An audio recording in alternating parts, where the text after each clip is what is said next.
Hey, soldiers, yes, Saudi Arabia is going to sanction the United States of America. They're going to do it by cutting oil production, all right? And they're going to do that because they don't like a political move that we've made. So this is how sanctions work, right?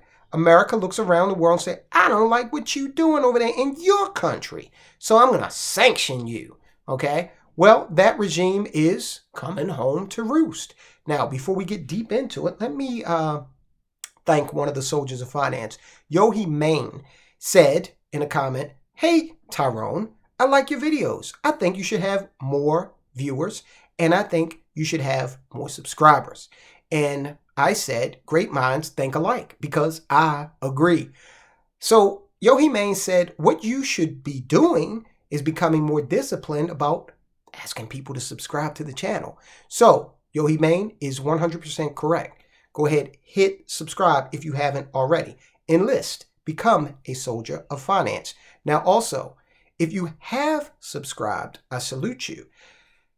Now, if you have subscribed, you do have one duty around here, okay? And that is to hit the thumbs up. Even if you're just visiting, hit thumbs up. Help us with the algorithm. What's going on in this world today economically is something that we all need to pay attention to. Share this with a friend. Share this with a stranger by hitting thumbs up, helping the algorithm push it out, okay? So, what is a sanction?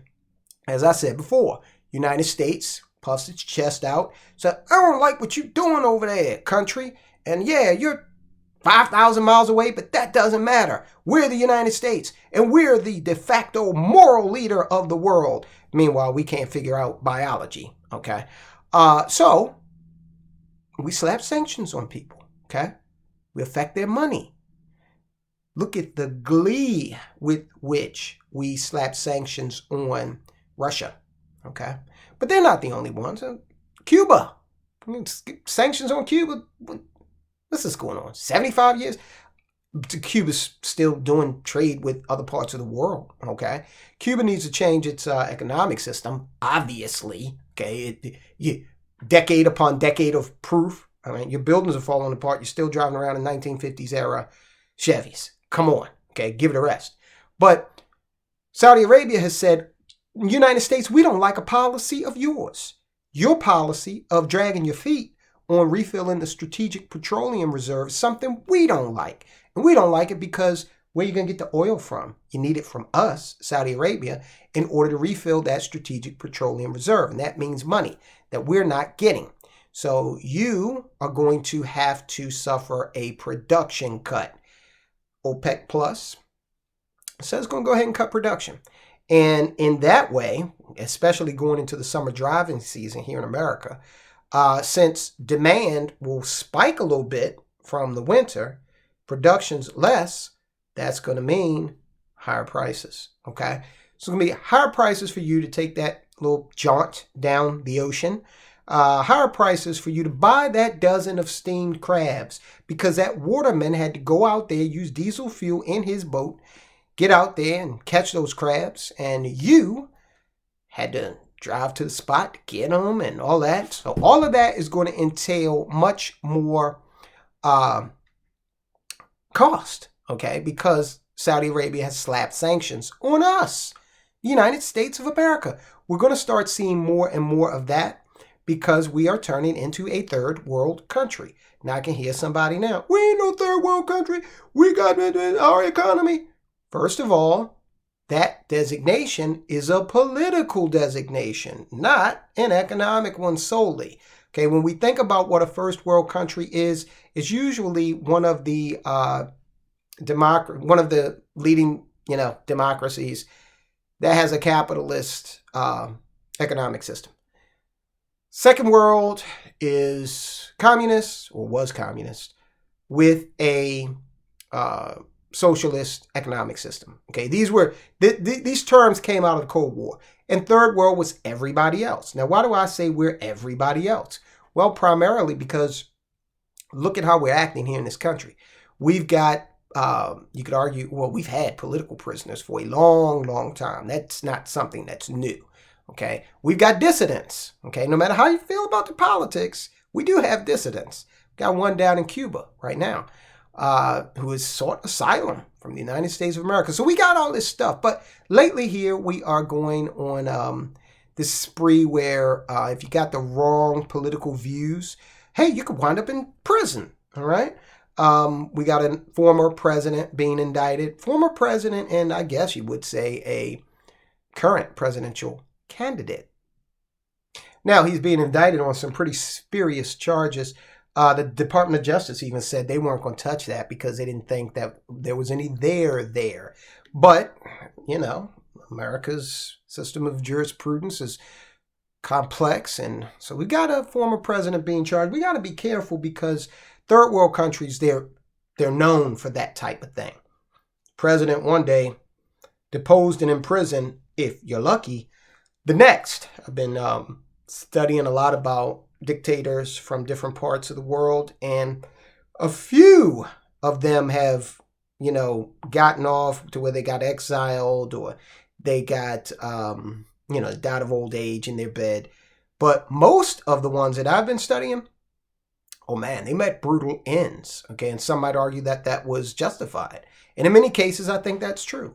But we've got to be careful because our economy not only is starting to show signs of fracture from without, but within as well. If you think about the colossal mistake that we made when we ran up all of this debt, okay, it's number one. I can think of two instances in the last 4 years that have led to the situation that we find ourselves in today. Number one is Trump. In 2019, you had some Saudi oil fields attacked. Trump did not respond militarily to Iran, and it's pretty much known Iran was the perpetrator, okay? Trump didn't respond. Now, the Saudis can justifiably view that as a breach of the 1973 agreement that said, hey, America, we will denominate the oil sales in U.S. dollars if you protect us. So we didn't come to the rescue. That could be construed as a breach of that agreement. Okay, so that was mistake number one. Mistake number two was here recently when we started capriciously slapping sanctions on everything from Vladimir Putin himself to Russian dressing. It just got stupid, and the rest of the world took notice. Okay, friend and foe alike said, hey, you know, this is a little strange here. And unless we want to be the next Russia and have the United States of America controlling our policies, domestic and foreign, then we better wake up and start diversifying how we trade with the rest of the world.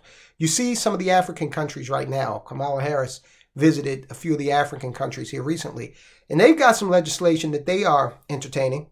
U.S. doesn't agree with it. But these countries are pushing back saying, hey, who are you? Okay, who are you to tell us what we can and cannot do here in our own countries? So there's a lot less fear of the United States because our economic power globally is starting to wane. Okay, I think that's a little better. I forgot my light. Listen, this is a shoestring production we got going on here. But I'm hoping that the information is what you're paying attention to. Now, another one of these cuts in the death by 1,000 cuts for dollar hegemony and U.S. economic might. Saudi Arabia joins Shanghai military and security bloc as it further embraces China. While the U.S. continues to splinter and cannibalize itself as it turns into a third world country, China is expanding its zone of economic and military influence that covers virtually all global commodity producers as it prepares for the next stage in the Sino-U.S. Cold War. Sino, meaning China. On Wednesday, Saudi Arabia's cabinet approved a decision to join the Shanghai Cooperation Organization as Riyadh, that's the capital of Saudi Arabia, builds a long-term partnership with China, despite or perhaps due to U.S. security concerns. Saudi Arabia has approved a memorandum on granting the kingdom the status of a dialogue partner in the Shanghai Cooperation Organization. state news agency SBA said. Now, put yourself in the shoes of a head of state in a foreign country, okay? And now look at the United States. And let's just be honest about this, guys, okay?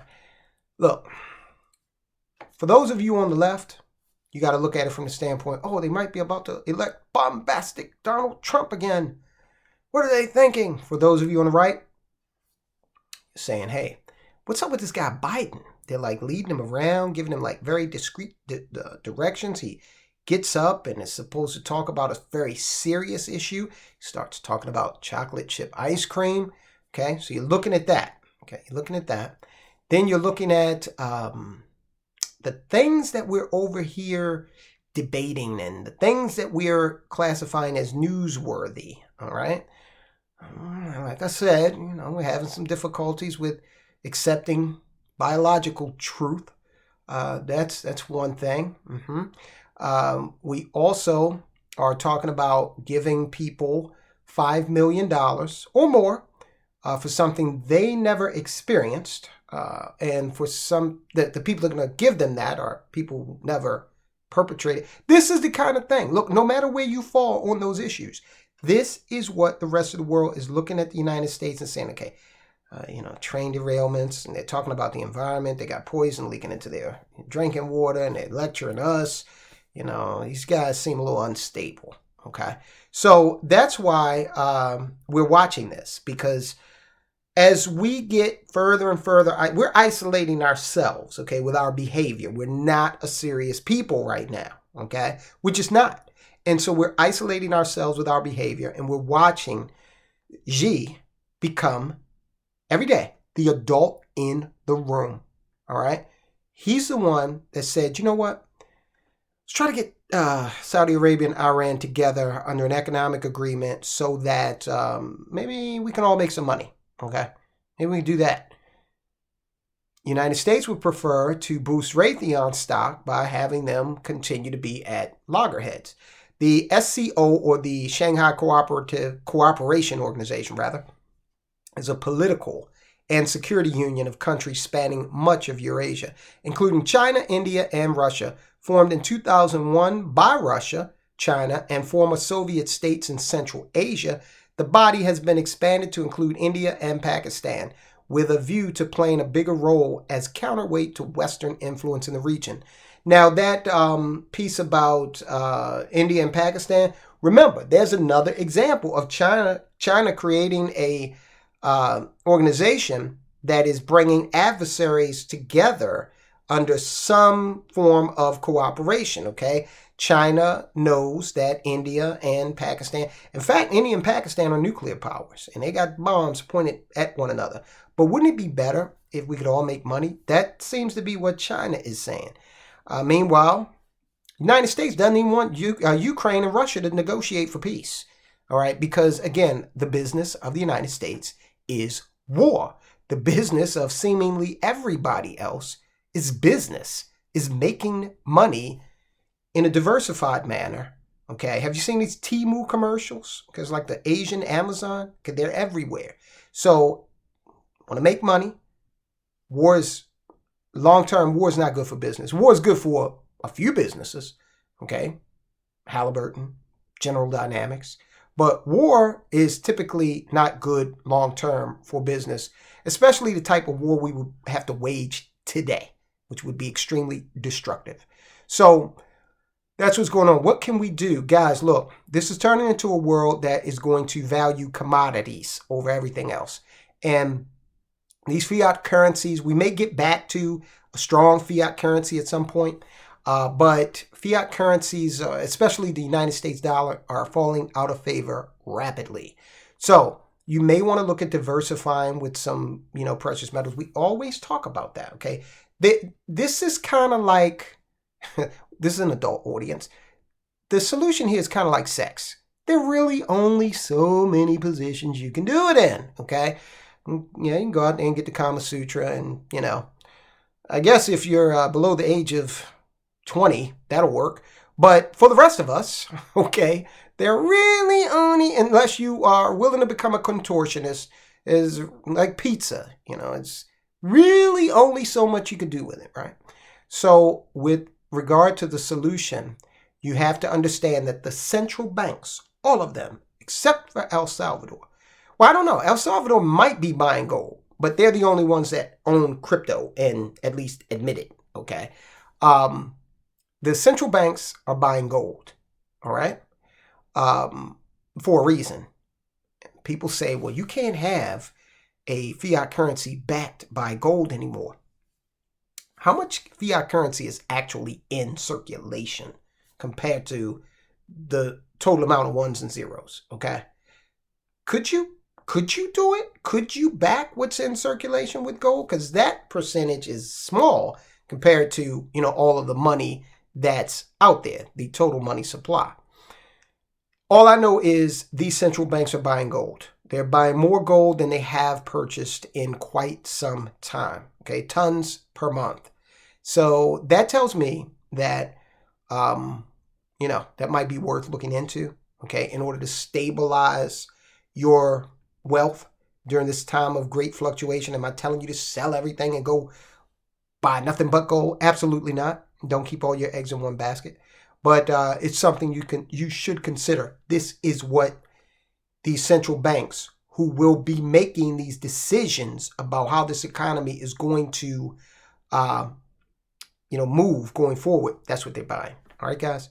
So go ahead and check out this particular video. Learn more about this developing situation and how our economy is rapidly changing and some things you need to think about in order to thrive it. Okay, please don't be a victim of what's going on. You got to thrive it. All right, guys, I'll talk to you soon.